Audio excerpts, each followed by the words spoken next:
Alrighty, ladies and robots, welcome back to another episode of Ramblin Reploids. This is Twitch from Reploid REVO, and of course, I am joining Coleman X today as we discuss another topic, continuing from where we last left off, which was the worst weapons in all of Mega Man. We're taking things on the flip side, and we're going to be talking about the best weapons in Mega Man, in our humble opinions, of course. Coleman, Yes. I'll pass it right off to you. All right. Well, people asked for it, so here it is. And yeah, I mean, of course, we were gonna do this one, but just real quick, we're gonna give the gold to B-hole because you can't beat B-hole. It's true, you cannot beat B-hole. I forgot all about that one. I was going to put that one on my list, and then I realized I was going to commit a blasphemy by calling it Gravity Well, and then I realized, you know what, if I'm that amateur enough, it doesn't deserve to be on my list. Although it is legitimately one of the cooler weapons out there. It is pretty cool. I never use it properly, but it's cool. I don't use it properly either. I mean, the charge shot is great if you just want to like screw around and clear an entire screen of enemies. It's basically like a Giga Crush if you think about it. It is, yeah. But listen to us. We're already getting into the discussion before we've gotten to the discussion. So all we're saying is that you can't beat the B-hole. All right, use your B-hole wisely. There is no hole like it. All right. Do you wanna start us off with the real list? I mean, I don't know. You kind of opened up with B-hole there, you know. I think we can agree that that's just like, it's so far above, it needs to be its own category. That's true. So it's like, you have like all the different lettered tiers, and then there's like God tier, and that's B-hole, which is followed in a close second by Parastic Bomb. But I'm gonna go for the. I was just going to say, followed then in third place by Horming Torpedo, which is my first pick. I should mention for this list of best weapons, they're not listed in order of like best to worst. I kind of just went through the games in order and picked my favorites that way. But these are not ranked from best to worst. It's kind of hard because, you don't usually get to play a game where, I mean, I guess you don't get to play one at all, where you have access to a previous game's weapons to really compare them in that game. Right. I found while compiling this list, a lot of these weapons are very good in situations presented to you in their respective games, but not so much in an overall sense. So for me, that kind of diminished how good some of them are. But they're still really good weapons, so I'm trying to judge them, I guess, in that kind of light. So to start things off, number one is definitely Horming Torpedo. Of course, I mean Homing Torpedo, but if you guys don't know, if you play Mega Man X and you get that weapon, on the weapon get screen it says Horming Torpedo, Horming. The reason why this one takes my number one spot, it's the first one I thought of from X1, because it's really simple. You shoot missiles, and they travel relatively quickly, and they home in on stuff, and X gets this cool, like, military kind of gray color to him. I never thought of it that way. I always thought he looked kind of like military, like he's in like a camo or something. That's what it makes me think of anyway. And it's really good. It just homes in on stuff, and it's a lot of fun to use. It's fun watching the missiles do their thing. Excuse me, the torpedoes do their thing. Now, I don't know if this is true or not, because I actually need to test this. And the only reason why I bring this up, because we're getting into some obscure facts today. I used to play an old mod for Half-Life. That was, I don't remember what it was called exactly, but you basically played as superheroes from various properties in a first-person shooter setting. And one of the characters was Mega Man X. So you could play as Goku, Superman, Mega Man X, and there was like a fourth one that was playable at the time, who was some other superhero who I don't remember. I think it might have been Spider-Man. And basically, one of X's weapons was the homing torpedo. And I noticed in stages where you were underwater, if you fired the homing torpedo, it moved faster and homed in on things easier than if you were outside of the water. Now, I don't know if they got that from Mega Man X, like the actual game, because I never actually play Launch Octopus's stage with his weapon, because I have no why would you go back? Yeah, I have no reason to backtrack, but that's something I want to test, and I've never actually gone back to observe that. But it just makes me wonder, and it also makes sense. It's a homing torpedo, so it would make sense if it worked better underwater than out in the air, where it was kind of slow, and it's not slow, it moves fast in a straight line, but it has a hard time curving around to hit stuff. It has to kind of slow down and pull like a little initial D as it, you know, swings around to hit what it's aiming for. But apparently underwater, it has like near perfect homing capabilities. And also the charge shot for homing torpedo is just really good. I think it's cool. Like, are the charge shots supposed to look like piranhas? That's always kind of what I've seen. It doesn't make sense coming from an octopus, but I'm like, oh, it's shooting piranhas. Why not? I don't know if they're shaped like piranhas, but I guess they might be. I'd have to take a closer look at them. I think they might be, actually. Yeah, I've never like really examined it. I don't it's just, think they're the exact shape of piranhas, but definitely some sort of predatory, you know, fish thing. So yeah, I'm gonna go ahead and say that's definitely one. Yeah, the charge shot is really useful because you shoot out 5 missiles at once, and you lag the hell out of the game when you do so. But it's really cool. I always thought it was like dramatic. Yeah. So, I thought that was really cool. They do pretty decent damage. And a fun fact, which you might have noticed if you watched, I think, my last stream with Mega Man X, which was a while ago. If you shoot the homing torpedo and then activate the Dr. Light capsule in Arbor Armadillo stage to get the Hadoken, the homing torpedoes will chase after Dr. Light and try to hit him. And they like just circle around his face forever until he goes away. So that's a neat little thing that they do. So yeah, it's just, I don't have anything really more special to say about it other than it's just a solid weapon. It's just really useful. Yeah. And one other thing I really like about it is its utility against Kuwanger. Oh, yeah. Yes, because Kuwanger doesn't jump. So you can just hug the wall and just shoot torpedoes at him. Yes. Like, the only thing he can do is throw his blade at you, but even that's like... You could just dash jump over that and then just shoot again. And as long as you keep shooting them in the correct rhythm, he basically is locked. Yeah, it's a really good, like, I guess the use of the game's mechanics against itself. It's really nice, and I like that sort of thing. Oh, Quingus. Oh, Uncle Quingus. Will you ever let us down? Yes, he's dead. Okay, Boomer. Anyway, you can either leave that in or cut it out. I don't know how dead this joke is going to be when this goes up, but I'm just figuring I'll put it in there for safety. So, what is your number 1 spot? If it is, can I guess? Is it if we're still on X1?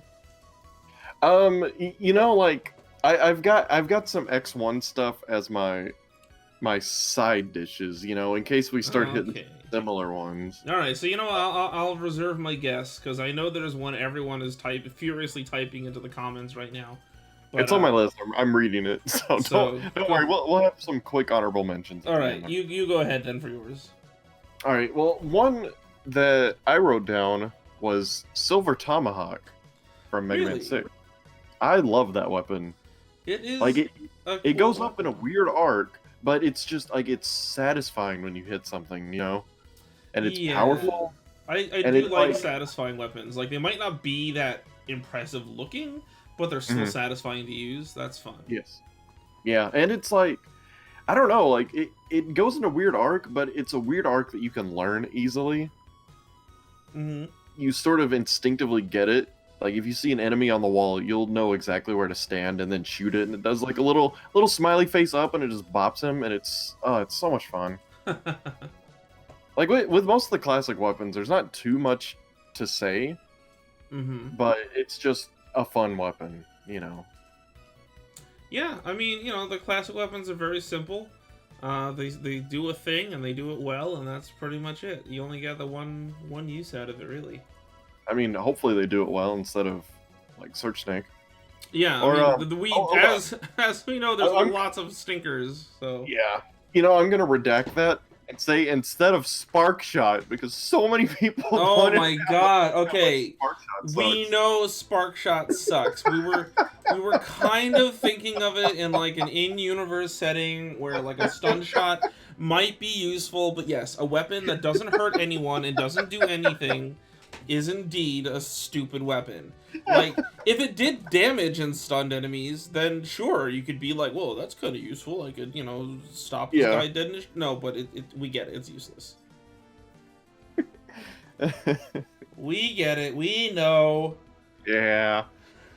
But yeah, I mean that's all I've got to say about the Silver Tomahawk. It's just fun, and Yeah. it looks cool. Like how often does Mega Man throw like something that you could pick up and throw in real life if you had one laying around, Well, if you go down the hardware aisle in Home Depot, I mean, bound to find some metal blades. Yeah, we'll get there. I mean, probably, isn't it? I mean, you're up. You're in the driver's seat now. It's true. So I'm staying away a little bit from Classic because I'm actually not as familiar with Classic weapons as I'd like to be. I do know that there's obviously some standout ones like Metal Blade. Trust me, I'm sure that one's gonna pop up sooner or later. But it's on my backup list. Yeah, it's funny. I know all the crappy weapons from Mega Man Classic, but not so much any of the good ones. But anyway, I guess it's because the crappy ones were so crappy that they've gained like a meme status. Yeah, like top spin. So the number 2 on my list again comes from X1. As I said, I wrote these down in order of the games they came in. I'm gonna go ahead with Storm Tornado. Storm Tornado is like the Kamehameha of Mega Man X1. You shoot out this big giant cylinder of damage, and as long as anything is touching it, it's dealing out constant damage per frame until it goes away. And it's one of the few weapons that can get past the Hoganmer enemy. They have like the shield, but the Storm Tornado actually hurts them if you just shoot it at them anyway. It makes this horrible shrieking noise as it plays the shield hit over and over and over again. But when it finally passes through them, it kind of hits them a little bit like just one little hit, and then that's it. But it just gives him a good boop, and he's like, oh god. Yeah, it's like, it's like you farted on him, and he's like, oh man, just that last little bit of wind is just kind of like a gentle breeze on him, but it's enough to damage him, and as long as you keep doing that, you can cheese them. Not that it's hard to beat them, but, it's just neat that you can do that. It basically one-shots everything in the game. So it's, like, really powerful. And you know what? I'm gonna roll this in with my number 3, and just so I can reduce the amount of X weapons that I've got on my list. Because Fire Wave is another weapon that's as good as Storm Tornado, and a lot of people don't even notice it. It's another weapon that does damage per frame. So if you're shooting it at something, you're doing damage every single frame that they're with inside the Fire Wave. And I dare say you can actually be more effective with it because it comes out instantly, stays in front of you as a solid beam, even though it's short range, but it comes out quickly and stays in front. Whereas Storm Tornado, when you fire it, you have to kind of wait for it to wind up and stretch and, fill out and get to where it needs to be before it finally takes off down the screen. And it just takes forever. So... I mean, don't get me wrong, it is still really powerful, but I just use Fire Wave when I don't have the time for that. You should try that. Play your game, use Fire Wave. It is a much faster alternative where instead of having to shoot and wait, you can just run into enemies and just keep going. It's actually very powerful. So it's really good against those like missile tortoise things. You know what's even better against the tortoises? Storm Tornado? Not Storm Tornado. Rolling Shield. Ah, really? If you hit them with 4 rolling shields, it kills them instantly. So if you get up to them and you're just like boop boop boop boop, they're just dead. I love how that's actually the sound that Rolling Shield makes. Boop, boop. Yeah, that's the sound that Rolling Shield makes. It's funny enough, that's my number 4. Jeez, what are we doing? It's like we're on a domino effect over here. That's my number 4, but I'll explain why that's my next choice when we get back to that one. Spoilers, everyone, sorry. That's all I gotta say. Storm Tornado and Fire Wave deal constant damage every frame. That is really powerful, and it's really fun, and so I'm gonna stick those two together and make that my number 2 spot. Well, my only complaint with Fire Wave is after you get the arm capsule, because you have to turn it off for a second if you don't want to go into full charge mode. Oh, that's true. Stop shooting it. That is a pain, but that's a small complaint. The plus side to that is that most enemies don't have enough health where you can Fire Wave them until you charge up. Yeah. So as long as you're just turning it off every time you kill something, you should be fine. Yeah, absolutely. All right. Well, you know, last time with the worst weapons, you kind of went outside the box a little bit. Mm-hmm. So allow me to go outside the box. Please go right I'm gonna ahead. say the super adapter from 7. Oh, Mega Man. Does that? Well, hold on, because we talked about armors. Does that count as an armor, or does that count as a weapon? I'm gonna say it's a weapon because you select it off your menu. All right, you know, that's fair enough. Yeah, that's sound logic right there. Yeah, yeah. I mean, I it's guess a weapon. You could It's my count the list. rocket fist. It's my list, my weapons. I get to decide it. All right. Oh, geez, excuse me. But I just love it so much. It looks really cool. Like I like seeing Mega Man wearing red, and you can see like the parts of Rush that make up the armor, and just the little psh, when you fly up in the air. It's just that's fun. It's fun. It just the only downside is you can't slide. You know, you got to switch off of it, slide, and then switch back on. Like if it's a mandatory slide part. Yeah, you know what's funny is I think I looked at the sprites, and I was trying to figure out like why you can't slide with it, and I'm like, the wings wouldn't hit the ground though, I don't think. So it's like he should be able to slide.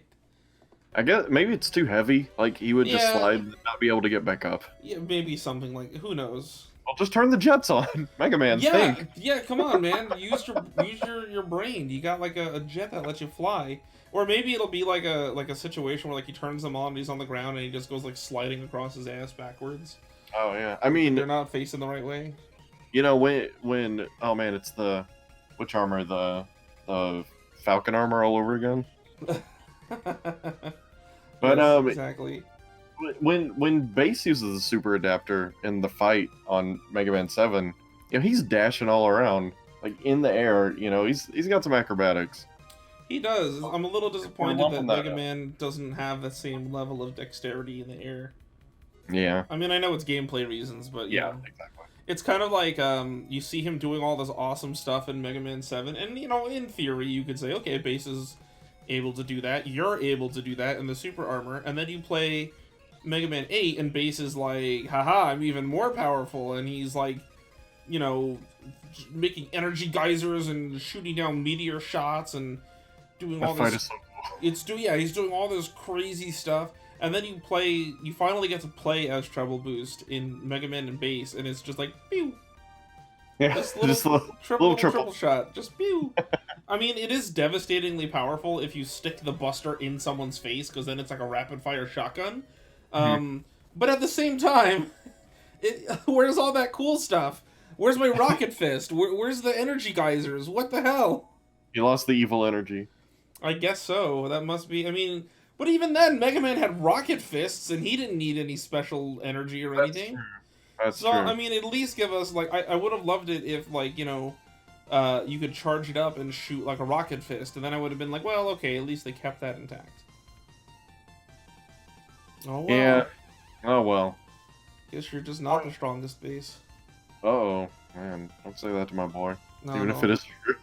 Even if it is true. But, yeah, I mean, Super Adapter, it's super cool, I love it. Yeah. I was really sad when it didn't return in 8, or any other any game. game following. You'd think that it would, considering how useful it was. I think I would like it even more if I played 6 before I played 7, because the Super Adapter is just both of the 6 adapters put together, basically. Yeah, that was the whole point, is that it combined both adapters into one. Right. And you get a little bit of the powers of one with a little bit of the powers of the other. but you know they never do each one 100% perfect. Like you don't get the flight that you do with the jet adapter, and you don't get the power shot that you do with the power adapter, but you get a little something in between. So yeah, it's pretty good. Yeah, I just think I would like it that much more if I'm like, oh my god, the two things I liked. It's now one thing I love, you know. Right, I get you. But I mean, retroactively, I think it still works. But yeah, that's my second one. Yeah. What do you got for us? I mean, what do you got for us? So the next one on my list again is from X1, and I'm gonna say it's Rolling Shield. Rolling Shield is just incredibly useful. I know sometimes people give it a hard time for saying like, oh well, you know, the force field breaks really easily, but like the way that it works is that anything that could be killed by one rolling shield shot is instantly killed by the force field. It's like having one of those around you at all times. And there are enemies that cannot be defeated by it, but there's enough of them that can be defeated by it that if you use it in the right places in the game, you are effectively invulnerable. Now, I know there are some people who are saying, oh, well, you could just use Chameleon Sting and use the charge shot for that. Yeah, but that runs out. Yeah, it's on a small timer. Yeah, it runs out after, what is it, like 15 seconds? Something like that? I don't know how long it is. So, yeah, it's fine, but you gotta really book it when you're using that. With a rolling shield, you can basically activate it and you're just scot-free. You can just sit there and let enemies bonk into your shield and kill themselves and then pick up the energy. It's just free farming at that point. One of my favorite places to use the charge rolling shield is the tower climb in Kwenger. Because all of those enemies die. The elevator, right? The shield. No, well, the elevator too, but when you're climbing, when you leave and you're climbing, and there's the little turrets that come out of the wall. Yeah, the turrets and the little spider guys. That's where I use it too. I activate it, and like I said, this is why, like I mentioned before, it'll kill the mega tortoises really easily. When I get to the first mega tortoise, I switch to that, and I just unload 4 shots into it, 4 for the next one, 4 for the next one, and then I charge up once I get to the top, and then I activate it as soon as I step in the elevator. And now the little helicopter guys that bump into me, they die instantly, and then I can just carry that shield with me basically all the way to the end of the stage, because, you know, it just kills everything in that stage in one shot. Yeah. So it's kind of useful, and it also absorbs projectiles. Not a lot of people use it for that, because I think a lot of people are focused on bonking into stuff. But if you sit there, it'll soak up bullets for you, so that's really cool too. So will the regular rolling shield. The regular rolling shield also absorbs bullets, and I don't remember where I saw this from. If I remember, I'll have to tell you, and you can add this in like a text overlay or something. Okay. I remember you can use rolling shield to soak up bullets that you wouldn't expect to be able to soak up, like a boss weapon. Like, I don't remember who it is, but I know someone has one of the bosses has a projectile that does a lot of damage, but if you shoot rolling shield at it, it just soaks it up. Oh, you know who else it works on? It works on Chill Penguin when he uses the ice doubles. That's another weird one that it works on. If you shoot rolling shield at them as they're forming, it'll just delete them. They don't even, like, once they're fully formed, you know, obviously they're there, but if you shoot them inside of them as they're forming, it'll just soak them up, I think. I'm pretty sure that's one of the ones that'll do it on. And I think the other one I'm thinking of is Sigma's head beam. The little, like, head shot thing that he does from his forehead. The little pimple shots? Yeah, the little pimple shots. I think the rolling shield absorbs those as well. So, I mean, you know, it's pretty useful. It could just soak up bullets for you. Yeah. It's pretty neat. Learning today. There's all sorts of cool stuff that you can do with it. It also, rolling shield seems to be weak, but it's also the weakness to a lot of enemies, and people don't realize that. I believe you can even use it on the submarines, and it kills the submarines very easily in Lunch Octopus's stage. So if you have to revisit that stage, or excuse me, if you go to that stage after beating Arbor Armadillo, you can kill the submarines really quickly if you just mash it. You'll be out of ammo, but submarines, or the mini boss submarines. Okay. Yeah, and it'll kill them really quickly. So again, that's a thing you can do if you really want. Yeah. It's kind of interesting how it all just kind of. It's good. Experiment, guys. Well, my next one is gonna be the spinning blade from That X3. was mine. All right, I got you for once. All right, that's my number 5. I love it because it's devastating, and then if you miss, it might hit something behind you, and it makes a cool noise. Yes. You know? Okay. Well, it's great. Here's my caveat to that. It makes a cool noise if you're playing the SNES version of the game. Okay. Well, nothing makes a cool noise in the PlayStation version. Yeah, like arguably like 2 stages, but everything is very muted in the sounds for some reason on the Saturn and PlayStation version of X3. I don't know why. Everything's very muted. It's very strange. Only play that version of the game if you just want to see the animated cutscenes, just because it's a neat experience.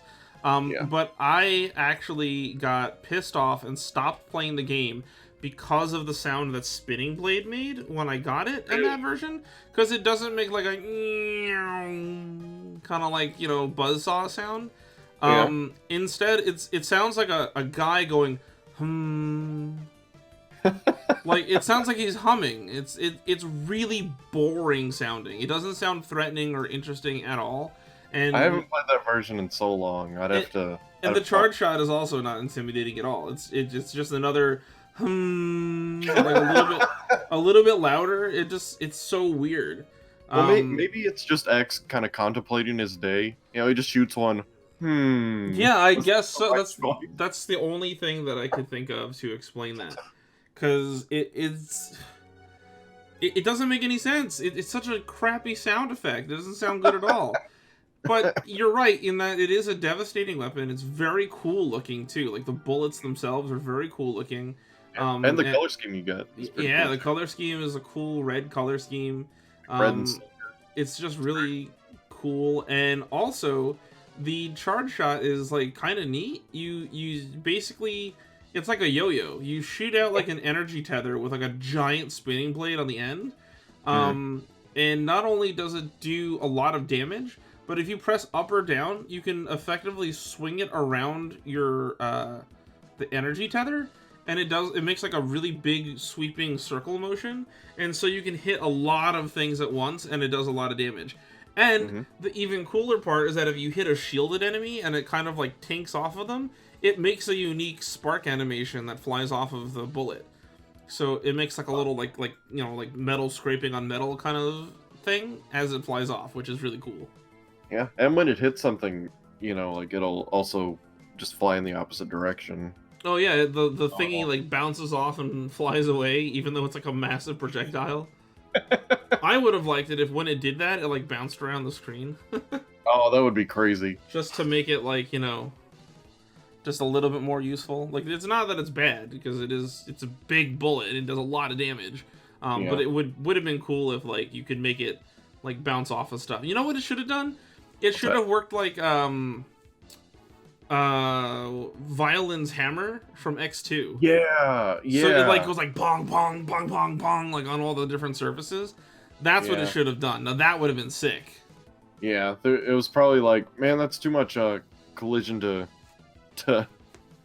oh sure, you got the memory to process the collision when we're fighting an X Hunter, but not when we're using a cool weapon. I see how it is. Frass and Capcom and your stupid Super FX chips.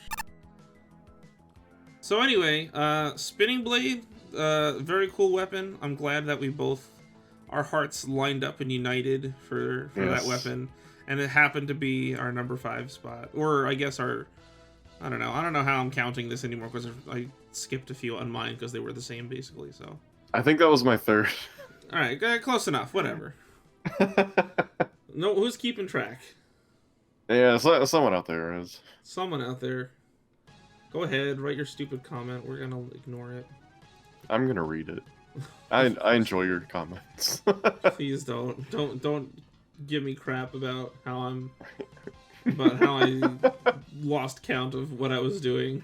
Oh God, we're here to have fun. We are here to Everyone have else fun. will be having fun. You want to know what else is fun? Your next weapon. What else is fun? So that one was yours. I'm gonna go with a controversial topic here. Mine is a weapon that a lot of people seem to call useless, but I don't think they know how to use it correctly. And my choice is Soul Body. Ooh, I remember you talking about that the other day. I like Soul Body. I almost wrote Soul Body down. Soul Body is really good, in my opinion. People are just like, I don't get it. It's just Soul Body or whatever. It's this, that, or whatever. It doesn't do that much damage, yada, yada. No, but it does constant damage. And if you put yourself out of reach of danger, it's effectively like having Fire Wave, is how I kind of look at it. It creates like a little image of yourself directly in front of you at a set distance. And as long as you just keep things in front of there, it'll kill them. And it's especially useful on Cyber Peacock stage, which is where I believe it is intended to be used. Yeah, it kills the yellow boys. It kills everything in that stage in one hit. So if you just activate it, you can just run through everything.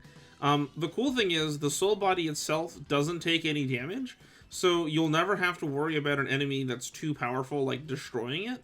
Yeah, it'll just be. Yeah. And what I find useful about it is that it effectively works like a shield. You put it in front of you and you can just dash through anything. And the charge shot for it is especially cool because it literally holds you in place and allows you to just control a copy of yourself that can just move around and do whatever you want. Like, you literally create a shadow clone. And that's, like, actually really useful. The only thing I wish is that I wish there was a way to jump out of it whenever you want. Maybe, like, by pressing the triangle button and shooting your buster. Or something. Yeah, instead of having to wait for it to run out. Yeah, but even so, that's incredibly useful. If you're on low health, or you're in danger of getting hit or something like that, you could just jump out of danger with a fully charged Soul Body, pop out a Shadow Clone, and then just kill everything on the screen, because that Shadow Clone is also invulnerable to everything, including spikes. So you can just basically make a copy of yourself. It doesn't seem useful because it's slow, but it is a fantastic panic weapon if you're getting worried that you're gonna die. You know, I would like to use the charged up version just because I'm like, man, I've got all the capsules. What does Naked X look like again? And then just yeah, that's true. Pop that out, and I'm like, oh yeah, there he is. You know what I bet no one's tried doing? Use Soul Body against a boss. All it does is shoot X's regular bullets and stuff, and I don't know if it can charge up, actually. I don't think so. Yeah, I think it just shoots regular buster shots. But if you're fighting a boss, you can make yourself invulnerable and then just take pot shots at the boss. Yep. Like, that's really useful. Imagine fighting Magma Dragoon. You just wall kick up the wall, or you jump out of danger somewhere, you stick out Soul Body, and you can just sit there from the lava and just shoot at him nonstop. Like, I don't know. I think it's useful. That's just my opinion, and it's a lot of fun. It's useful too. It's a lot of fun ramming through things with Soul Body. Yeah, my biggest complaint with Soul Body comes from X5, because man, that's shoehorned. Not during the fight, but after they. First of all, he's not even using Soul Body. He's using a different technique, and they just called it Soul Body. Yeah. It made sense for X, but not for Zero. Yeah, it makes sense for X, but yeah, Zero has that clone attack from X5 or whatever it's called. But I mean, you're not even required to get it. You know, it was really poorly thought out. Yeah, like I don't know why they didn't just have Zero himself dash at you instead of saying it was a Soul Body. Yeah, or they could have pulled Mosquitoes from X3 and just had them explode on each other. Yeah, or just make both of them dash at each other, fade to white, and then you don't know what happens.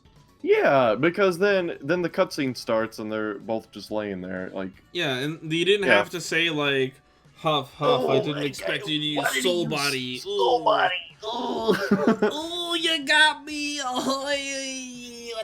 hit me in the ding dong with your Soul Body. With the Soul Body and the heart, and like, you know. oh, that was very sneaky, Zero. You know, like there's no reason that you had to do all that. Just say they clashed and it fades to white. There's no reason. You alright? Oh, I'm fantastic. I'm sorry. I turned X into Professor Frank over here. Well, you see, when he uses the soul body, his metaphysical form crashes into my outer shell and damages my body, and it's all very complicated. You know, like...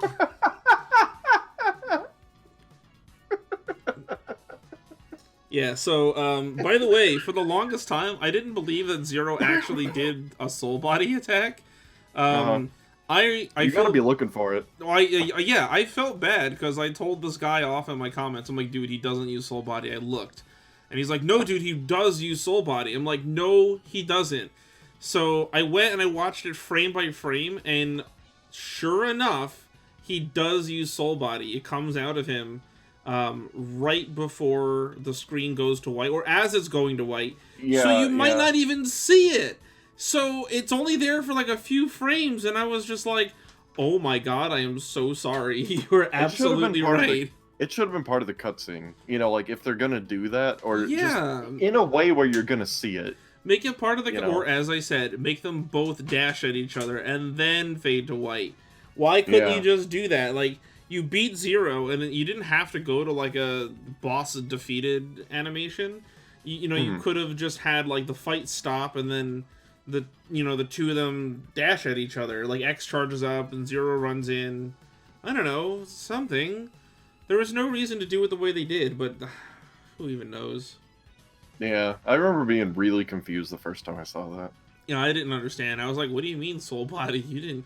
I know X uses soul body, but I didn't know Zero did. I'm like, what? Yeah. What are you talking about? It's just, it's one of those things, like, I could do it all along, I just chose not to. Yeah, exactly. It doesn't make any sense. It's like playing, like, superheroes with, like, a little kid or something, and then he just makes up a new power that he never had. It's like, oh yeah, I had super speed the whole time. What? Yeah, I just never decided to use it. Okay. Yeah. Thanks for saying. It's like, what is it, Silver Age Superman, where he just had like 1,000,000 powers. With my power of super knitting, I am now able to knit an infinite amount of clothes to save all the cold children of the world. You know, or he's like, I have super hunger, and I'm eating millions of burgers, and if I don't eat all the burgers, I'm good. That's a real comic cover, by the way. Both of those examples are real things that happened. It doesn't make any sense. There's this this old website I used to go to. I think it was just called superdickery.com. And it was just all the dumb stuff Superman did in the old Silver Age comics. Like, there's one of Jimmy Olsen and Aquaman begging Superman for water, and they're both like climbing up a sand dune in the middle of like the Sahara somewhere. And Jimmy is like, Superman, please give us the water. If you don't, we're both going to die. And then Superman's like, ha ha ha, sorry, Jimmy, you know the rules. Only one of you gets to survive. And it was like, what? And I'm like, what the hell is the plot of this comic? Like, you know the rules. Yeah, it was so weird. Like, it's a game for Superman. Like, haha, I'm going to make them, you know, both climb through a desert and see who dies. And it was like, is this like an evil Superman? What is this? I don't understand. Or there's another one where, I'm convinced that at some point they were just like, let's just give Superman all the powers. Because there's one where it's like, oh my goodness, it's Superman. He's back. And then he's like, that's right. And with a fantastic new power. And he's like shooting like a rainbow out of his hands or something. Like, so that's the thing Superman can do. He can shoot rainbows out of his hands, apparently. I don't know. Well, at least someone can. What weapon were we talking about again? Oh, we were Soul Body, right? Soul Body. Yeah, we got really off of that. Alrighty. Alrighty, ladies and gentlemen, I apologize for the momentary lapse in entertainment that you might have experienced. I'm sure at this point you probably heard what sounds like a jump cut. We got a little sidetracked, and it was just not appropriate content for this video. So we apologize. That was Soul Body. Back to you, Cole. Woo! All right, well, I'm gonna go a little bit off the beaten path again. Okay. Because last time you had Zero's weapons being fair game. So yes. You know what? I thought, why not the Sigma Blade from X8? I love that thing to death. The Sigma Blade from X8 is a good choice because it's so cool. It is. It's just a saber, but overpowered, and it's huge. Like, it's huge, yeah. That's all it is. It's just a giant sword. You may as well be swinging around a tree. Yeah, and I love getting Lair to use it, you know, because it looks so silly, and I'm like, you did it, girl. My favorite thing is using the what the hell's it called? Retsu Sensei, the one where if you just hit the special attack button in the air, he does like a bajillion. The spinning one. He does like a sonic spin dash in the air. But if you do that with the Sigma Blade, you cover up like 1/4 of the screen. That's how I do the one stage where you do those little challenges. Yeah, that's the easiest way of beating it. Yeah. Pretty much. You know what? Just that. I'm gonna combine two like you did earlier because it's another Zero thing, and it's the Insuizan from X6, the pizza cutter. Oh, That's how I like to call it. It's the same thing, but it's just it's the same thing. It's just you can use it on the ground or anywhere, or you can use it when you lose traction off the floor, and it makes you invincible. That just makes it an even better weapon. Wait, you mean like if you're sliding on ice and do it? Yeah, if you're sliding on ice, and if you use it as you fall off a platform, then it makes you invincible until you. I think it's either open a door, open the menu, or use the pizza cutter again. Like, you're impervious to everything. It's great. Wait, so you have to kill yourself to trigger the glitch? No. Like as soon as you fall off the platform and go into the falling animation. Oh, I was thinking like you fell off into a pit. Oh no. I mean, like, it could be like any. It's easier on slippery surfaces or in Yamark's stage. Those roly-poly enemies. Mm-hmm. If you stand on top of those and do a pizza cutter, because it gets rid of your floor under you, and I guess the game doesn't really know what to do with you, so it's like, oh, you're still using the attack, so you're just invincible. You can use that against Gate. I've never done it because he's got the light blue portal thing that like sucks you in. Oh. So if you do the attack right as you fall off one of his platforms, it makes you invincible, but I've never gotten it right. But you can also do it against Final Form Sigma on the little green platform that he makes. So anything that might make you fall, you can do it on. Yeah, it'll make you fall at the same time when you do the attack. So if you do it on the green little platform enemy that Final Form Sigma spawns, then you can just be invincible through the final fight because, of course you can. Because why the heck not? X6 is a well-programmed game. So what I'm getting out of our list so far is that between Spinning Blade, the Retsu Sensei, whatever it's called, and Suizan or whatever the hell it is from X6, spin to win. Unless it's top spin. And Silver Tomahawk. Silver Tomahawk. That one also spins. It's true. So those are some good choices. I would say I really like the spear weapon Zero gets in X8, which is like slightly longer than the Sigma Blade, but the Sigma Blade wins out because the whole thing is an attack hitbox. The D-Glaive, right? Yeah, the D-Glaive only works on the tip of the blade, whereas the Sigma Blade, I was gonna say just the tip, but you took the tip right out of my mouth. You're welcome. So, Sigma Blade. Good night, everybody. Sigma Blade has a...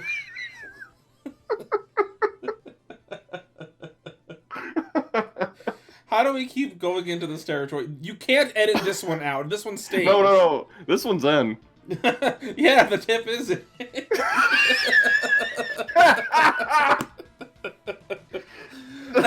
Are you sure? I don't know. Is it in yet? Okay. Finally, my official comment on the whole content for children thing. There's my answer. Yeah, exactly.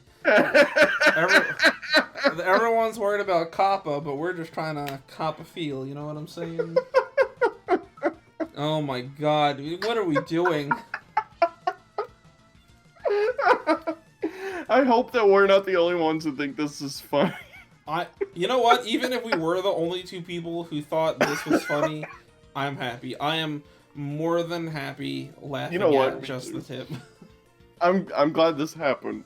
I'm glad this happened too. Oh I'm glad we're here.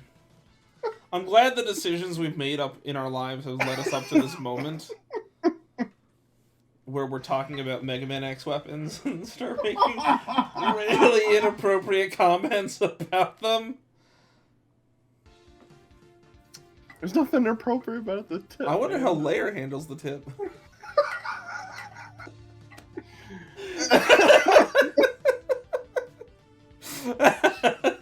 Stop me, please! He's gotta give her that D-glaive, man. Yo, come on, they planned that, the D-glaive? That's the longest weapon Zero has?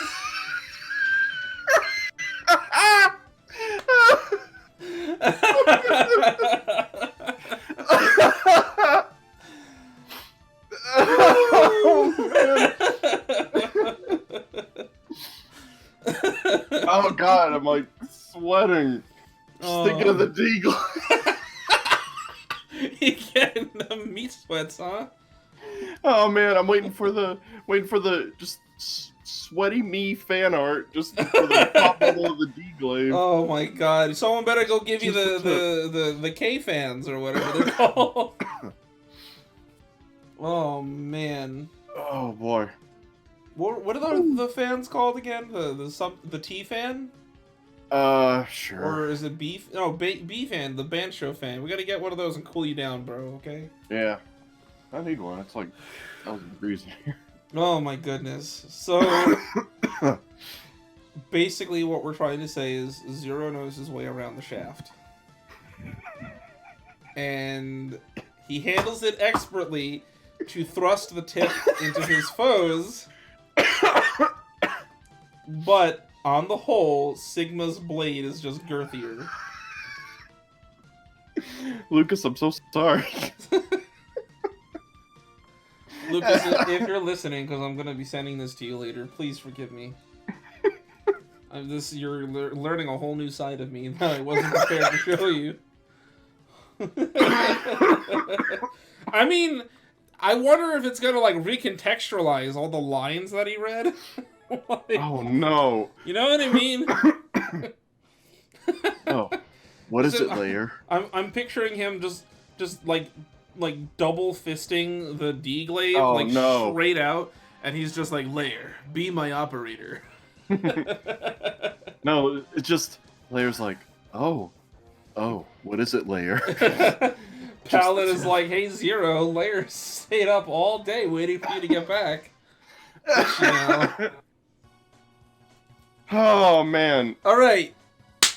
Woosa, we're moving on.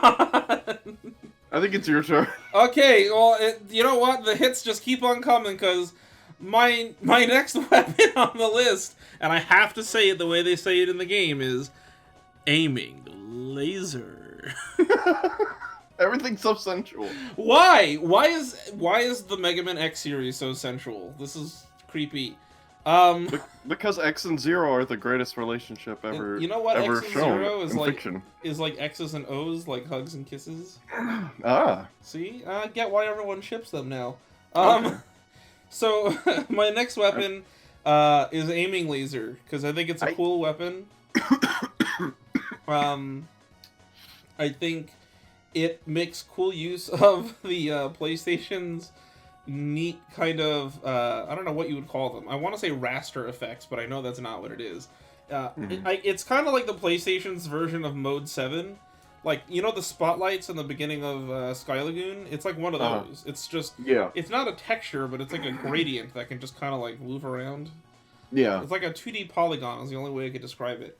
And it's cool because if it's the first weapon that lets you aim up and down. You can control the cursor, which is like a neat little piece of interactivity. And you can lock on to 3 targets and shoot a laser that hits all 3 of them at the same time. My only problem with it is that it's piss poor weak. Yeah. What I would have liked to make that weapon a little bit stronger is if you could lock onto the same target 3 times, and then you can shoot an even stronger laser at 1 target. I think that would have made it arguably more useful. It's not that it's like super weak. It does about as much damage as 1 buster shot per hit, so you can damage things pretty quickly. I don't know. It could just be a little bit better, but the thing that makes this weapon shine is when you do the charge shot, which effectively gives you a lightsaber. Yeah. So that is really cool. For those who don't know, X basically shoots out another one of those weird polygon beams, and it makes a cool, like, kind of noise. And it stretches out really far, and you can aim it up and down and just cut anything in a 180-degree radius around you, which is, like, super cool. And it does a lot of damage, too, when you do it. So if you just hold it on something, it's not coming out of that beam alive. So that's... I don't know. It's cool. I don't know if it's useful, but I know it's cool as hell, and... I think if you use it on Storm Owl, Storm Owl. I was gonna do it if you didn't. If you use it on him, I believe it like wrecks his whole health bar, because Storm Owl doesn't take invulnerability damage when you hit him with aiming laser, so you can hit him multiple times with it, and it'll drain his health really quickly. Okay, I don't think I've tried the charge version against him. Yeah, because if you shoot him with anything else, he gets that weird, like, I don't know, it makes like a bink noise, like you can't hurt him anymore, but then it makes like a weird tornado effect around him, like the double cycling. Yeah, it's like the green shield around him, yeah. Yeah, I don't know why it does that, which is strange. No other boss does that. You could just say, oh, he can't be hurt at this point, like anyone else. But if you hit him with the aiming laser, it gets past that. And it damages him, and you see his health go down really quickly. But if you lock onto him a second time before he leaves, you can hit him with it, and it'll drain his health, but he won't get stunned the second time, because he flies away consistently each time he gets hit. But you can hit him before he flies away, is what I'm saying. So, in theory, if you were to keep hitting him with aiming laser, you could, like, melt his health away. So, I think if you use the charge shot version of aiming laser on him, it'll just destroy his health bar, because you just keep consistent damage on him. Cool.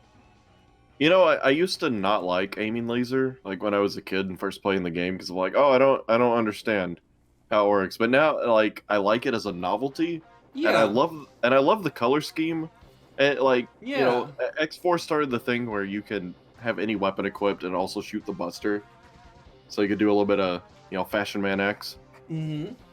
But, you know, there's that. But my favorite thing to do with aiming laser is when you beat the game, and if you have it equipped, and then General, you know, comes down, he's like, oh, I'm going to sacrifice myself. And then you can just, like, move the cursor up and down. Like, it just, I don't know. Because it doesn't ever halt control for it. Right, yeah, it halts control for everything except for that. Yeah. Like X really doesn't care about what's going on. He's just playing around. Yeah, it's like General is giving this big, you know, speech, and he's just like, I am going to sacrifice myself into the core of the final weapon to prove to humanity that I meant them no harm, even though I destroyed many cities. Goodbye, X. This is our final meeting. And then, meanwhile, X is just kind of like, you know, playing keyboard cat in his head while the cursor's going up and down. Your cursor is clear. I have no choice. Oh, I love that so much. Stupid General. Why couldn't they get anyone like even somewhat appropriate? You couldn't have just gotten like get the guy who did Sigma. He did a great job in that game. Get him and then just artificially deepen his voice. Like that's the thing you can do on Audacity in like 3 clicks. Just give him Sigma's voice and then just make him deeper, and there you go. We hired the food delivery man. We had no choice. It's so, oh God, it's so easy to fix. I don't know who thought that was a good idea. That's covered in the interview that I had with Lucas. We kind of postulated on why that might be. And when you guys get to it, you'll get to see our theory on that. But yeah, looking forward to that. Yeah, it was just why big giant super robot with rocket fists, and he's the leader of a gigantic robot army. And in Japanese, his voice is deep and booming because he commands respect and power. And then in America, he's just like, "Get out of my sight. I have nothing further to say to you." What? This is neither about insurrection nor rebellion against our human creator. Like, he sounds like a guy that I would beat up, and I'm not even a bully. I feel like I'd go up to him and, like, get, like, a construction crane and, like, give him a wedgie or something. Like, with a voice like that, like... What are you doing? Were you going for, like, you know, big booming general, or were you going for, like, Napoleon Bonaparte or something? Like, what is this? I don't know. I had no choice. I had no choice. Our fate is sealed. Man, it's so funny. So, yeah, that's aiming laser. Back to you. Alright, let's see. You know, I want to say... water shield that Pump Man gives you. Oh yeah, that is a good one. We brought this up before. I don't remember if it was on a video or just... Yeah, we were talking about Power Stone, I remember. Yep, that's exactly right. And I don't know, it's just fun because you can have it around you, you know, like every other shield weapon. You can just walk around, you can get close to enemies and it'll, you know, start bonking into them. It'll start popping your bubbles, but it still does damage. Mm-hmm. Or you can just shoot it off, and then, like, what? You're surrounded by, like, 8 bubbles, maybe? Something like that. Yeah, a lot of them. And like, it shoots off in such a, like, a glorious arc. And it spins. It's still spinning at the same rate. Yeah. And, like, even if you only have, like, 2 left, you know, you can just shoot it off and then form another one. And it makes just that cool... Yeah, it does make a really cool noise when you do it. It's like, I hate that boss, but his weapon is good. It's my favorite stupid, shield. But I like Pump. Yeah, I like. I gotta say, Water Shield is probably my favorite shield weapon functionally. But I think Leaf Shield is still my favorite shield from classic Mega Man, just because I think it's a cool idea. I think it looks. If only it was the Leaf Shield from Ruby Spears. From Ruby Spears, when it's just the giant pan. pizza flipper. Whatever the heck he called it, the giant leaf spatula. For years, I thought that's what it was going to be, and then I played the game. I'm like, what is this? This isn't a leaf shield. Where's my smacker? His Yowie paddle. I think he likes us. I'm going to spank you. I have no choice. Oh, no God, choice. Not from General. Jesus Christ. It'd be like getting stepped on by Godzilla. Do you ever think, like, if he sees like a bug mechanoid flying around his room, like, you know, from outside, like the roof just suddenly gets a hole through it? Just this General is trying to swat a bug. Well, no, like considering his size, like Bow Spider could pop down and be like, and just smack his arm, and his arm would like fly into the next dimension. Into the next dimension. Wait, what is this? The Ocean dub of Dragon Ball Z? Sorry, Lucas. I know you were loosely affiliated with with that dub. Oh man, that's like Ocean DBZ is like just it's gold. Like I love gold. You know what it is? Vegeta. It's so good. I like that dub. The thing that I thought was funny is the way they censored it. If you guys don't know, oh my god, the way they censored everything. In the early episodes of Dragon Ball Z that aired on Fox Kids, It was like it was syndicated around for a while before it hit Toonami. Yeah, Right. So it could have been anywhere. I think it might have been Fox Kids or something like that. Apparently, Tien is an alien, which actually I think in canon he is an alien. I don't know that. I have to double check my. He's like Toriyama like lore. years later, it was like, oh, he's descended from the three-eyed tribe, but it never says if that's an alien or not. Whatever the case may be, he loses an arm in the Saiyan saga, and he's like, "Oh yes, when this grows back, you're gonna be sorry." And I'm like, yeah. Wait, what? Tien has another good line before he kills himself. Spoiler for Dragon Ball Z, I guess. But he's like, wait, he does? I thought that was Chaozu. Huh? Oh, well, I mean, he shoots the Kikoho like so hard that he dies. So is that what happened in the Saiyan saga? Yeah, like. I didn't know that's what he did. I thought he got beaten by Vegeta or something. No, like Nappa's beating him up, and he's just like, okay, I'm gonna use this attack that kills me. You know, Chaozu's dead. I'm just, I don't have anything to live for, so he just keeps shooting it until he dies. Right. It's pretty cool. But okay. I got to channel the Ocean Tien voice, because it's the stupidest line, and I love it. He's like, "What luck! This three-eyed cowboy is ready for one last ride." Like, it's so good. Three-eyed cowboy. Three-eyed cowboy. Yep. Oh my god. Okay, so here's the thing. I don't know if that is the quote-unquote final version, because remember, this was heavily censored for kids. I do know that there's I think there's a more serious Ocean dub of Dragon Ball Z that is out there. I'm not sure. I know they redubbed it later, but like as far as that original thing for America, because then it went back to Canada. It's confusing. Yeah, so there's like two parallel dubs of Dragon Ball Z that were going on.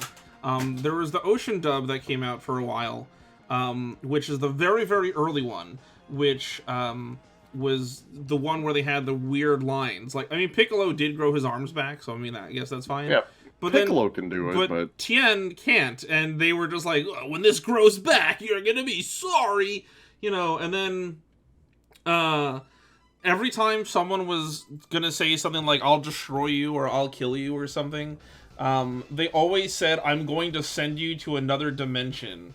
To the next dimension. To the next dimension.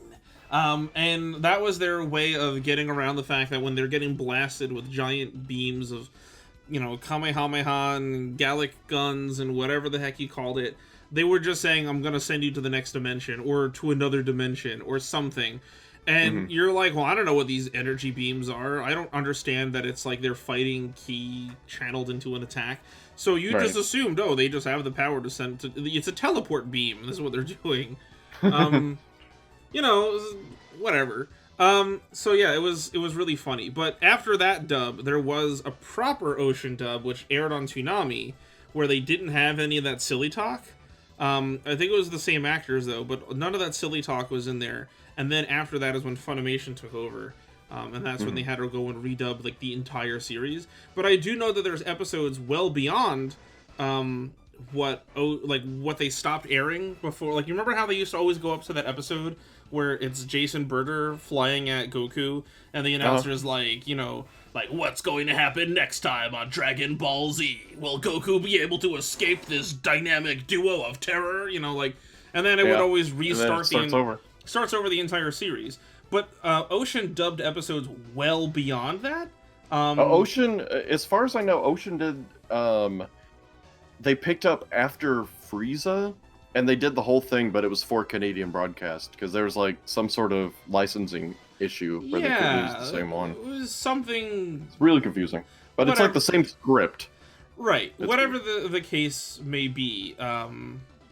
Yeah, that was basically where we were going. How did we get on this topic again? I don't know. I have lost any and all track of how we got here. Like Water Shield, and then I said next dimension, and here we go. Yes, okay, that's Ramblin Reploids. We this conversation went into the next dimension. In the next dimension. In the next dimension. I got to do my my Ocean Vegeta impression to Brian Drummond once, really? and it was really cool. What did you think of it?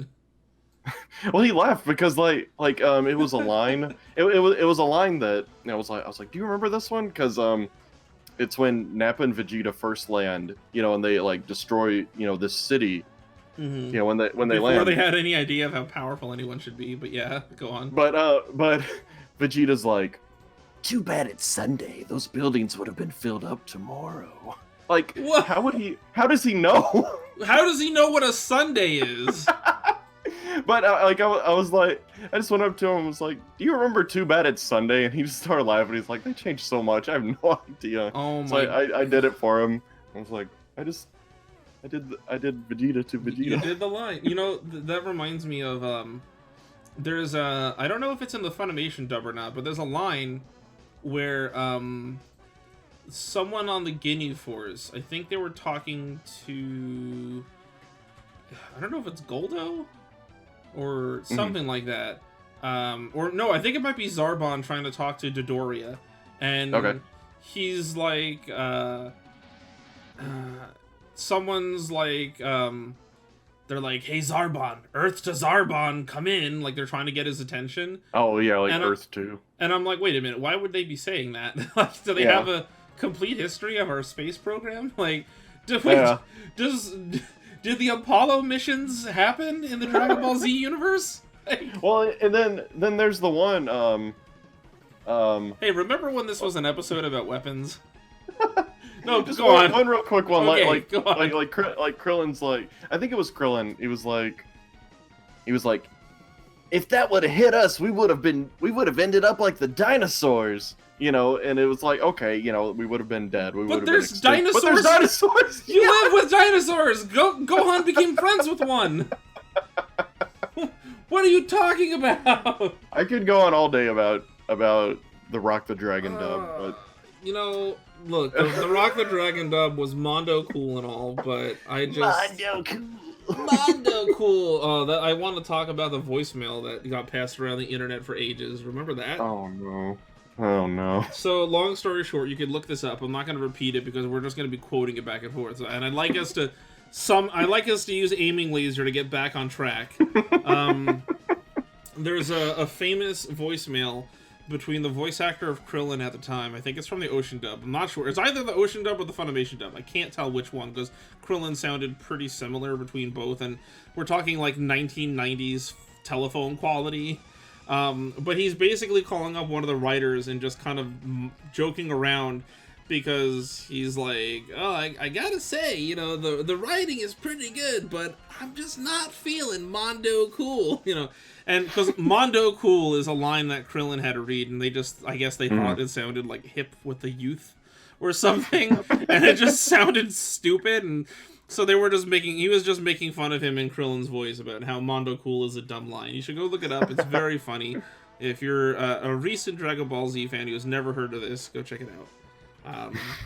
So yeah, now that we're released from this dark hold over this topic, let's move on to the next weapon. Yeah. Oh, I'm done with Water Shield. Like way beyond done. So what do you got next? My next weapon is Darkhold. Oh, it is. It actually is. It's Darkhold. Yeah, this twice I managed to transition into this. All right, so Darkhold is my choice because Darkhold is cool. It makes a cool noise. You get to basically pull a Dio Brando in any stage. It's a shame that you can't charge it because that would have been neat. I think a better way for Darkhold to have worked would have been if you shoot it once, you can freeze like areas of the screen, maybe like just what's around you or something. Yeah. And then it resumes as you move past it or something.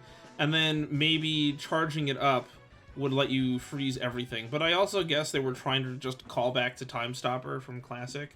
Like it works the same basically. I hate that you have to use it all up when you use it. Yeah, that's another thing. I wish you could have been able to, like, turn it off whenever you want. Yo, I gotta say, like, Dio Brando can, stop time for, like, 7 seconds or something like that. Freaking Mega Man X and Zero both get Dark Hold, and they can just stop it for what feels like a solid minute. Yeah. Like, they got especially if you're picking up the weapon energy in the way. Yeah, especially if you just keep on picking up weapon energy. They're like, easy. So, you know, it's funny. Here's my theory about how time stopping works. Okay. I don't think they're actually stopping time. I think it's just letting them move incredibly fast because here's the problem with stopping time. Unless you're stopping time for the entire universe, if you were to stop time, let's say in like a spherical area around you, you would stop time and you would immediately watch the entire planet just vanish out from under you because of how fast it's moving in relation to space. Right. So I feel like either when you use it, you stop time around you, but it kind of carries with whatever gravity is pulling you, or you're actually not stopping time and you're just moving incredibly fast. I don't know which of those two it is, but I hate to destroy the illusion of time stopping for you people, but that's how it would work. I know, but Darkhold is cool, and I liked that in Tatsunoko vs. Capcom. That was his Zero's level 3 super. Oh yeah, it was. It was really cool looking. I covered it in one of my Zero videos. I think it was the second one. And I show you, like, in a slow motion what exactly he does. And it's, like, super cool. I don't know why he gets, like, a Mega Man Zero style saber. Like, it charges up and becomes, like, a triangle spatula thing. Like, a little cake server. But anyway, yeah, something like that. Yeah, so he launches you, does a Darkhold, and then dashes into you using his dash jets, which apparently grant him the ability of flight now. But it's just really cool seeing it, like, happen. So Darkhold is a cool power. It is a unique Mega Man X weapon, and then I believe it's the only one you can't charge in the entire series. And it looks dope as hell, and I wish that more games had time stopper abilities like that. Yeah.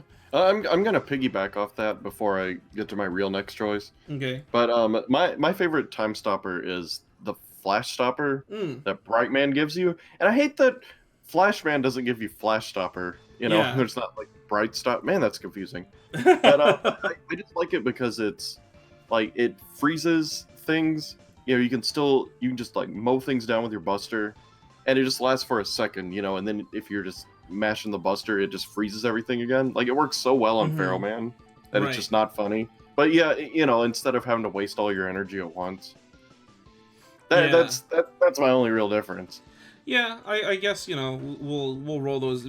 Basically, time stopping weapons are cool. Okay. Yeah. Okay. Yeah, that's it. Time stopping weapons are cool. No matter what you call them, they're all really cool. Each one is equally valid.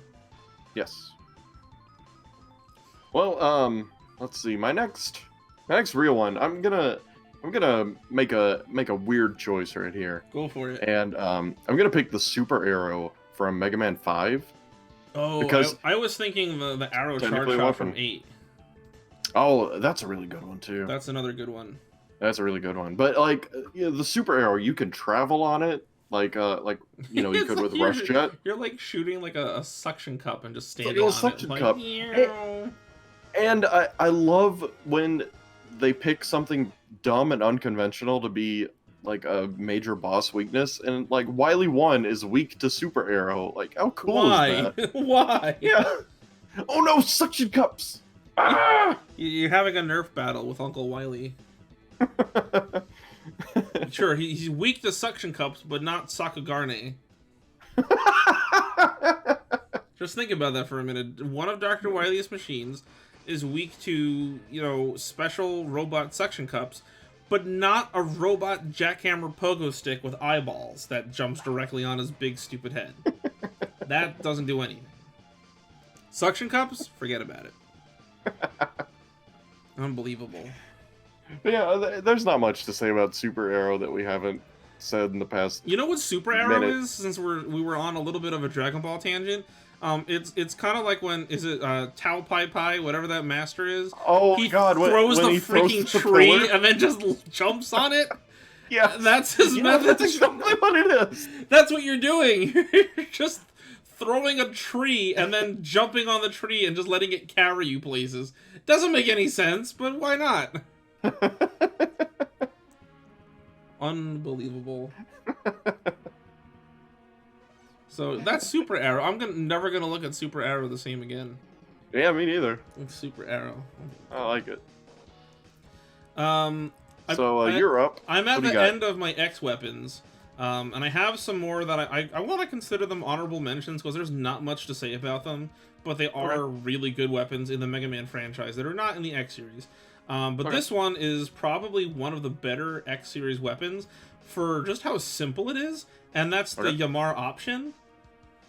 Yeah. Yamar option is, I guess, technically a shield. It's more of a shield weapon than Guard Shell is.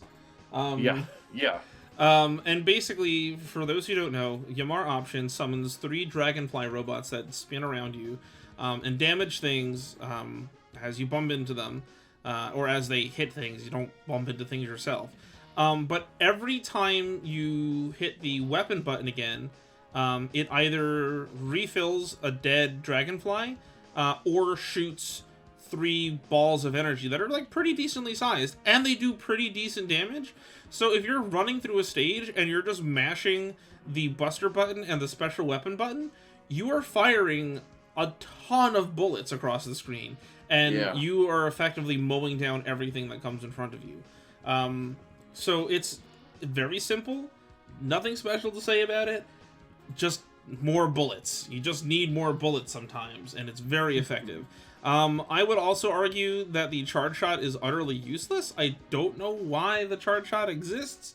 What does the charge shot do? The charge shot is pointless. I would have preferred it if like they spun around you faster and then just rapid fire shot straight ahead or something. Instead, what they do is they just continue spinning around you at the same rate, but they glow. I think they become invincible. And then they fire off bullets in a random direction, like straight outwards from you. Okay. So you have no way of aiming where they go. They just fire off randomly in all 3 directions, which, you know, is kind of a waste. A better option, no pun intended, would have been if they spun around you Gatling gun style and just fired off a ton of bullets. Yeah. That would have been really useful and very cool. But, yeah, that's my Yamar option. And that's how I would improve the charge shot. Charge shot is useless, don't use it. Just spam regular bullets with Yamar option. It doesn't cost any energy to use it unless you refill one of the dragonflies. So don't let the dragonflies get hit, and you can basically just spam it. Yeah, I do think they all go away after a certain amount of time, but they last for a decent while. So if you're like zipping through the stage, you can keep them out for a long time. Yeah. I like that one. I didn't even really think about it, but yeah. It's a really good one. And it covers a big hitbox too. They go above and beneath X, so they cover a large area around him. So basically, X's entire hitbox projected forwards is now shooting tons of bullets. Yeah, I don't know. It's just good. Like I said, sometimes you just need more bullet. Yeah.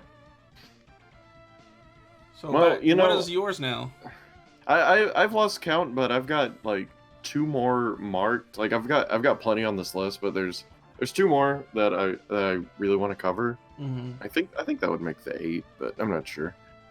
But little behind the scenes, before this we were like, yeah, let's just pick 8, and then maybe a couple extras. Yeah, we were like, let's just do 8, but you know instead of overlap, we've rolled a lot of them in together, so I guess it's good that we picked as many as we did. Yeah, for sure. But, you know, I'm gonna say Noise Crush, that Shade Man gives you. Okay, is it good for the reason I'm thinking? Well... Does it involve a glitch? Oh, man, I wasn't even gonna mention that! Now it's even better!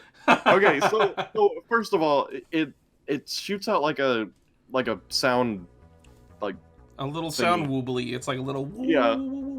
And if it bounces off a wall and you catch it, then you shoot it back with, like, I guess double damage, or, you know, it's the charge version. Yeah, like if you catch it, Mega Man does like a charge up animation, and when you fire it out, it shoots out a much larger, much stronger projectile. So it would behoove you to shoot it at a wall, catch it, and then fire it at what you're shooting at.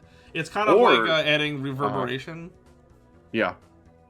Or if you're really good, what I like to do is, if you shoot it and immediately slide... Oh, I never thought of that. You can catch it, because, like, there's that one Wily boss, it's the big face. You know, the giant face, like, with drums on it that chases you. And, you know, it's weak to Noise Crush, but you can't bounce it off anything.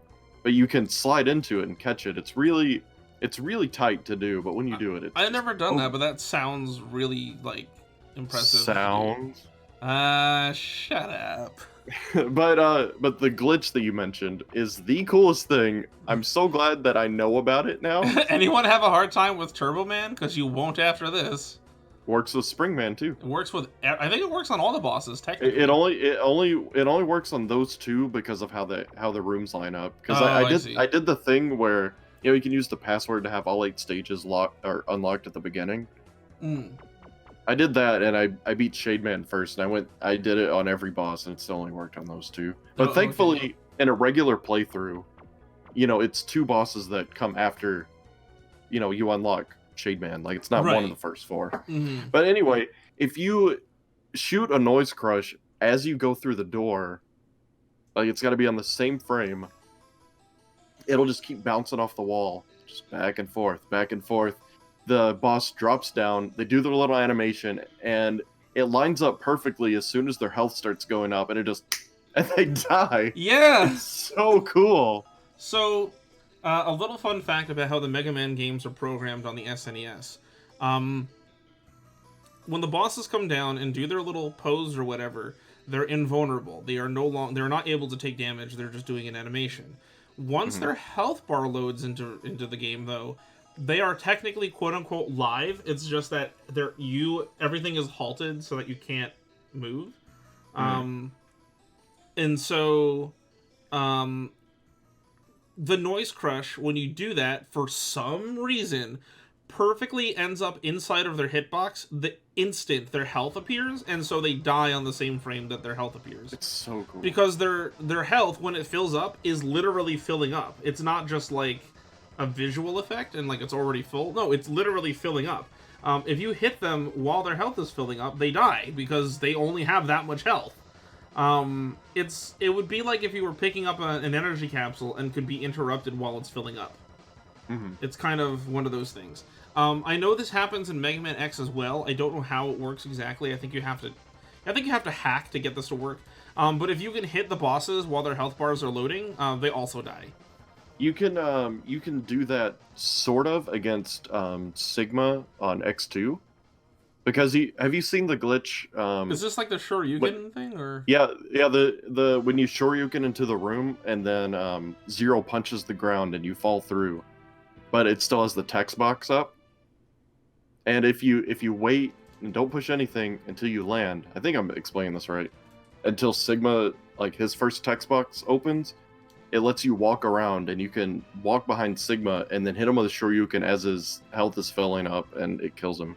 Yeah, but even if you miss, you're invincible because of just cutscene glitch. It's pretty fun. Yeah, and so there you go. It's essentially like a cheap way, because like I said, their health is literally filling. It's not just a visual thing. So if you hit them before their health gets all the way full, you'll trigger their death sequence because their health never got full enough to survive the hit. Especially not a Shoryuken. Yeah. So yeah, Noise Crush. It just happens. It's not that it's particularly... I think it is actually Turbo Man's weakness. But it is, yes. But regardless of the fact that it's his weakness, because who'd you say it works on? Springman? Spring, yes. So it works on him too, and I don't believe he's weak to Noise Crush. It's just that it hits him on the same frame that his health is filling, so he just dies. That's so crazy. I love stuff like that. It's too bad like now games are a lot more sophisticated and there's just like there's no chance for those sort of things to happen. Yeah. It's a shame, but it's cool that there's these neat little secrets in there of all these things that happen. Yeah.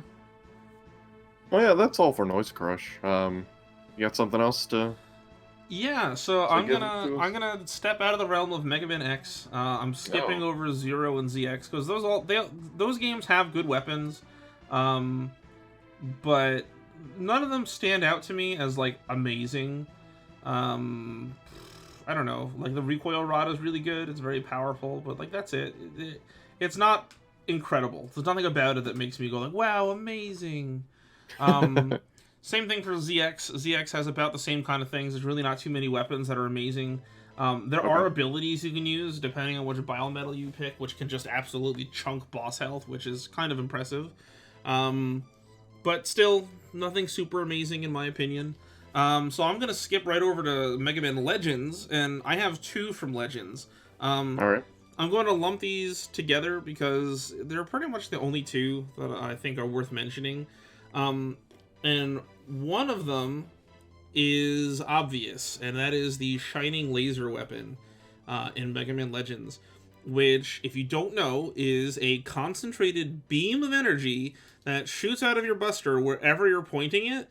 And again, it does damage on every frame, and it does a lot of damage on every frame. Whoa. A fully leveled up Shining Laser costs 1 million Zenny to upgrade if you take it to roll. To get like the full... I don't even think it costs 1 million Zenny. I think the final upgrade is 1 million Zenny, but you still have to pay the Zenny on the way to get to that last upgrade. Okay. So the last upgrade is 1 million Zenny. And if you max out the attack on your Shining Laser, the end game bosses become trivial. You lock onto them with your RT button, you fire your Shining Laser, and then you take a sip of your Pepsi or your Coke or whatever it is you're drinking, and you just watch the health bar drain. It literally... you can literally kill the bosses in, like, under a minute. You just aim at them, and you just hear... and then they're dead. And then they pull out their second form, and you go... and then they're dead. And that's it, you beat the game. It's so trivial. Like, that's funny. I geared up for Legends 2 with a Shining Laser, and I took the time to upgrade it all the way, gave it as much ammo as I could, maximum damage, all this stuff, and I fought Sarah, and I remember fighting Final Form Sarah with all of these, health items, and, like, the fried chicken item, and the boxed lunch item from the refrigerator, and, like, a full energy canister and all that stuff, and she just died. Like, I was completely overly cautious. You just hold the button down and you just watch her health go zoom, and then she's dead. It was incredible, but it does completely trivialize the final bosses. So if you want a challenge, I do not recommend that you get the Shining Laser. But if you, I don't know, let's say you have some Ferengi blood in you and you really want to go put in all the effort of, like, earning all of that Zenny or whatever, and you want to upgrade it to the maximum, it's worth it, because you'll beat the game through superior budget by just leveling up this Death Star laser on your arm and just killing everything. So Shining Laser is that one. My next one, real quick, just because I want to lump these together, is the Powered Buster in Legends 1. The Powered Buster is kind of like Shining Laser Light, in that it's a giant cannon that you shoot, and it's a slow-moving, very long-range projectile. It's like basically like a tank shot out of like a tank artillery. Long-range, high damage, great ammo economy weapon that you get very early on in the game, and you can beat the entire game using just this weapon. You never need anything else. It's almost as if the whole game is based around this weapon because of just how good it is. And the way that they could have leveled it out is if they just made it weaker or just made the range not insane. Because it has the longest range out of any item in the game. And it also has like very, very, very high damage output once you get towards the later upgrade levels. And so when you have infinite range, because it literally fires beyond it can actually hit things that are not within your draw distance. You can hit anything at any range and kill it in one shot, basically. And so it kind of makes every other weapon pointless. So it's just overpowered. I wouldn't say it's better than Shining Laser, because Shining Laser just, like, you're never going to have to snipe something from, like, 4 screens away. But if you don't have Shining Laser, and you won't, not for the large majority of the game, Powered Buster is the way to go. It's just overpowered. In fact, there's people I know of who are working on hacking Legends to kind of like remix where items are and change the order in which you get certain parts and rebalance the game. And one of their biggest fixes was just nerfing the Powered Buster because it trivializes everything else. So there you go. So those are my 2 for Legends. If I had to pick another one from Legends, I'm gonna say the kick. It's the best weapon. The kick ability in Legends is the way where it's at. It's the GoldenEye karate chop. Exactly. I mean, how many weapons generate you money when you kick a can? I need to learn that one in real life. I know, right? When I was little, I used to wish that I could kick cans into trash cans or behind countertops, and it'd be like, can I get money that way? Like, why is this a thing that happens?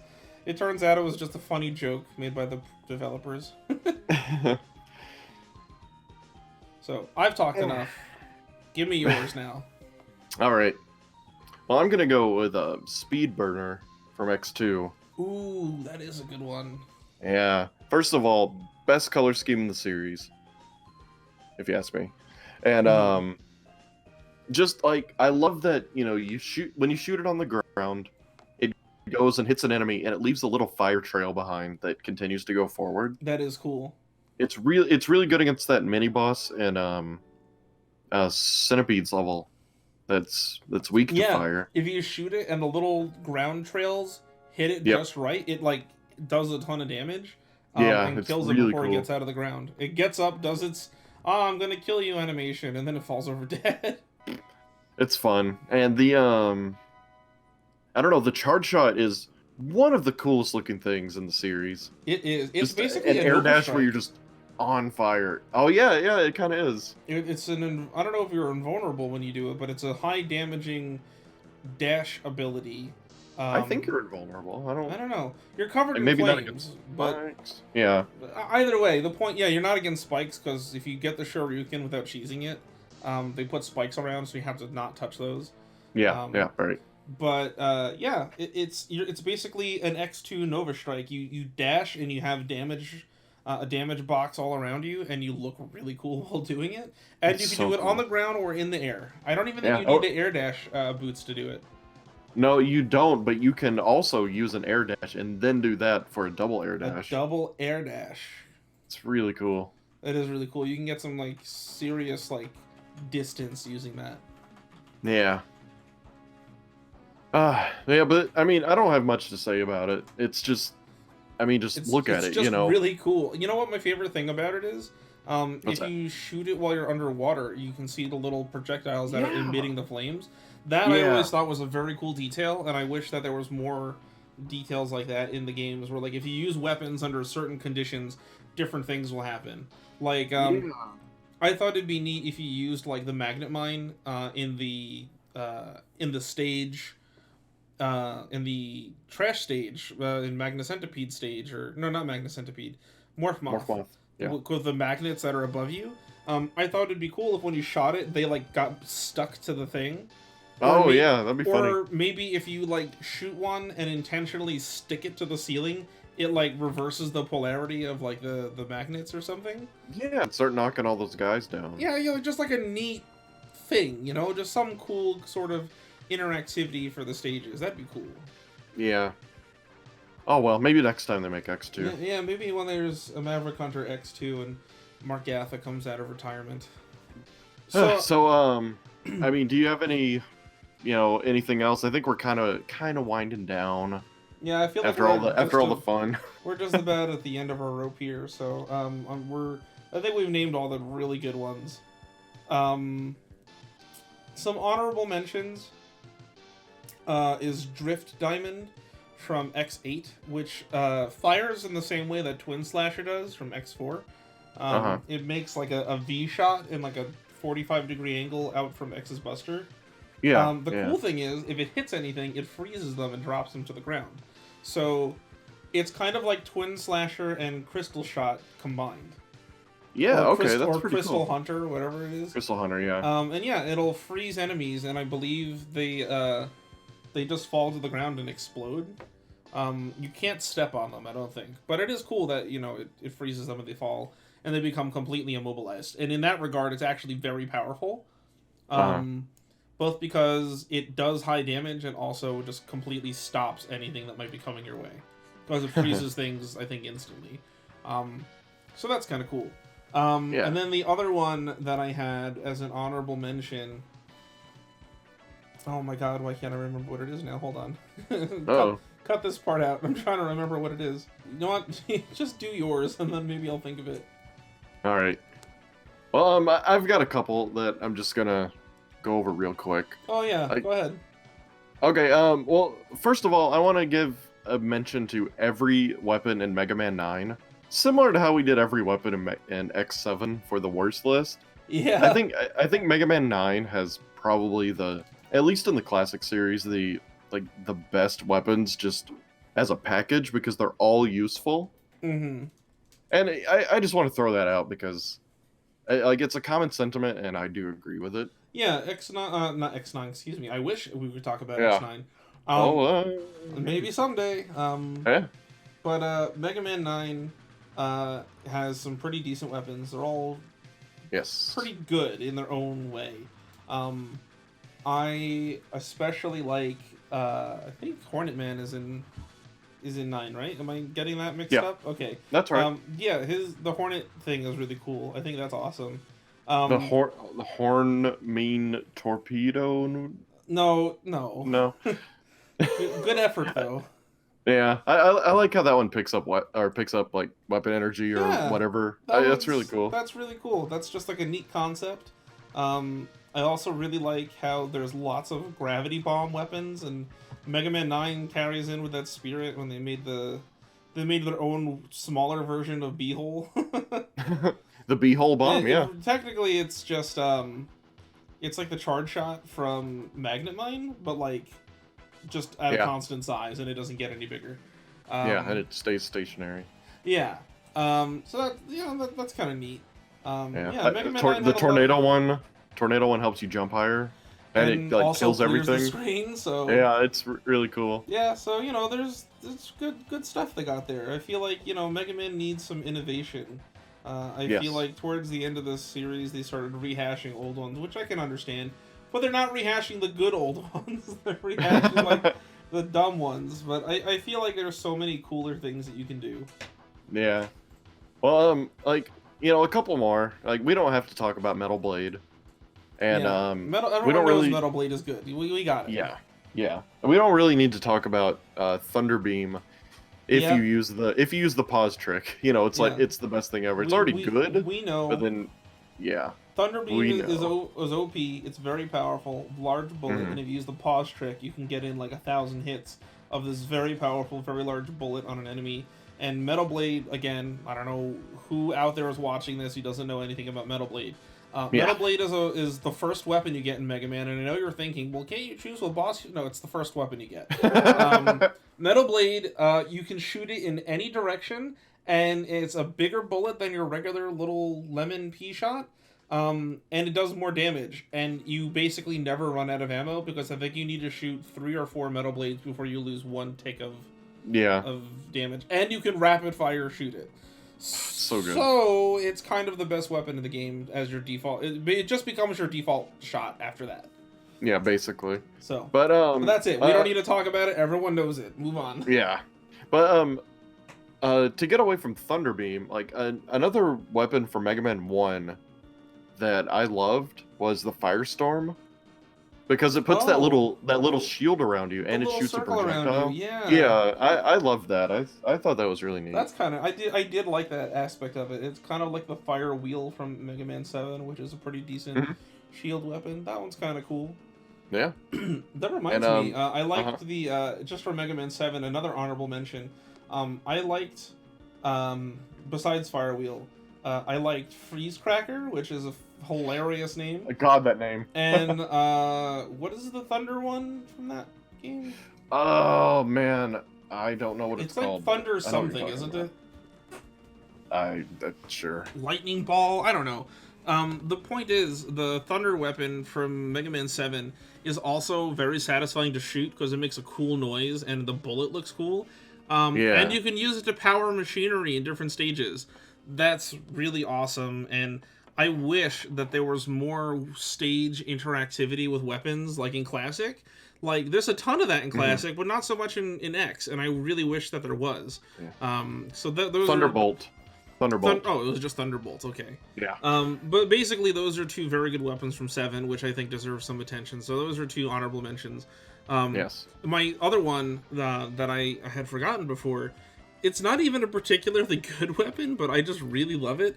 And that's the V hanger from Mega Man X7 for Zero, which is basically like a double dagger thing.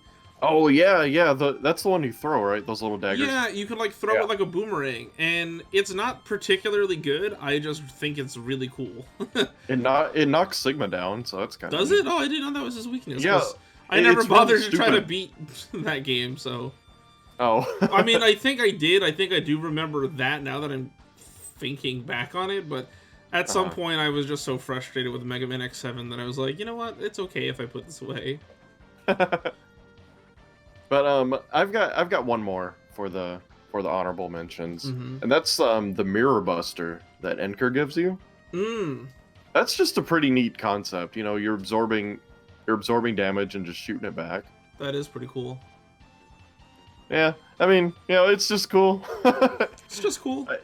I like the way Enker uses it better. You know, because he just turns on the suck and then he turns on the suck. Turns on the suck and blows it back. Exactly. He really knows all about sucking and blowing. Good night, everybody. Speaking of sucking and blowing, you know who we didn't mention this entire video, whose like entire gimmick is weapons? We didn't talk about any of Axel's weapons. We did not. You know, I get he's just going to be in the honorable mentions. Axel has some cool weapons. Weren't his weapons in X7 the same as X's? I think right? I think some of them function the same. Not all of them do though. Like when you beat Splash Warfly, you get like a ray gun. But X gets a different. I mean, X gets a similar one, but Axel's is like a laser. It's like a laser shot. Yeah, I remember now. Which X7, forget about it. We're not going to talk about X7, but forget about it. Yeah, in X8, Axel's weapons are really good.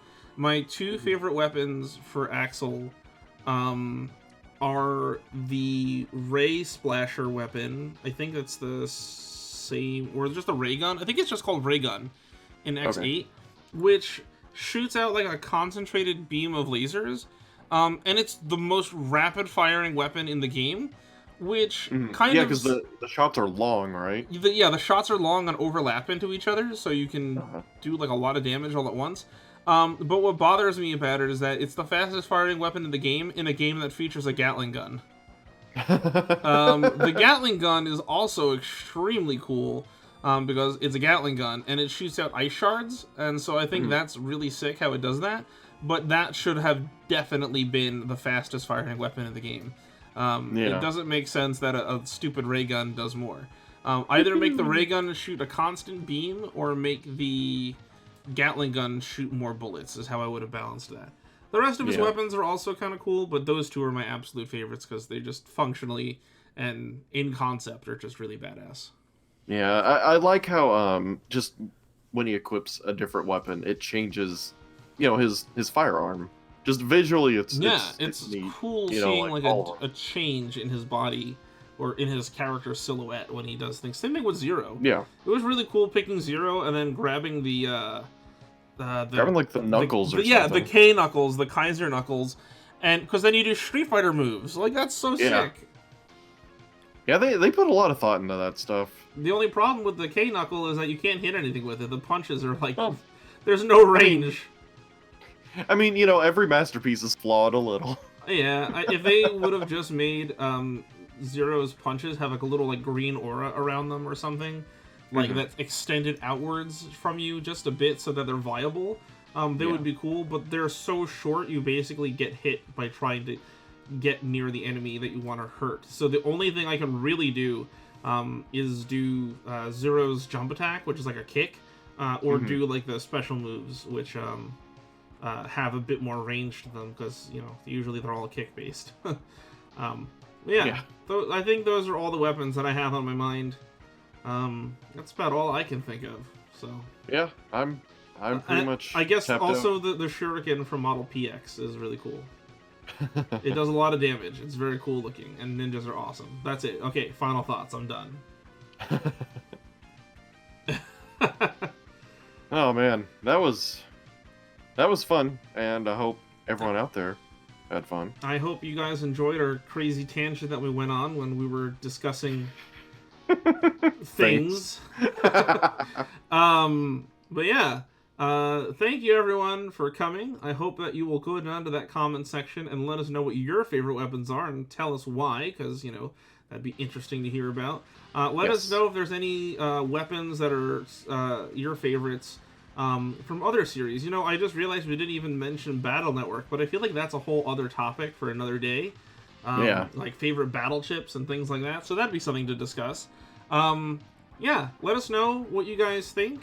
Tell us what your favorite part of the video was. Tell us what your favorite weapons are. And if you have any other weapons that you have in mind that we didn't think about, go ahead and mention that too. Mm-hmm. Or if you hate one of them that we love, you know, tell us why. Yeah, go ahead. Just rip right into us. Yeah. Be kind with your ripping, please. Yeah, rip and tear gently. Rip and tear. You have big guts. Thanks, Doom Guy. Doom Guy is my favorite weapon. Doom Guy Man confirmed for Mega Man 12. You heard it here first. I would love that. Doom Guy mode. Instead of the double gear, you get the double Doom. Oh, God. Alright, everybody. We are getting out of here. So, thank you for watching. Check Twitch out. I mean, I'm sure everyone here is more familiar with him than you are with me. But, it's just, you know, these are so much fun. Well, we better go and change that. Get in here and get on this channel and start, you know, getting in those comment sections. Yeah. Jerks. There's always fun stuff happening here. Yeah, man, it's a lot of fun. It's very chill, very calm atmosphere.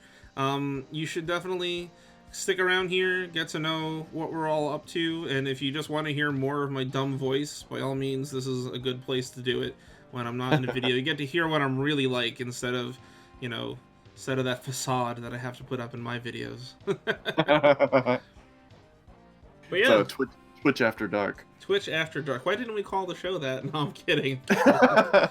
No, we've already made enough After Dark jokes in this session, so maybe that's not a good idea to encourage it any further.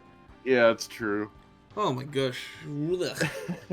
So anyway, we're going to go ahead and split. Thanks so much for coming by, and we'll see you guys in the next one. This is Twitch signing out. This is Coleman X, and join us next time. Hey, thanks for watching. Big thanks to Dornor and the rest for being the coolest dudes around. If you want your name here, or you just want custom chat emotes, then consider becoming a channel member today. Alright, see you next time.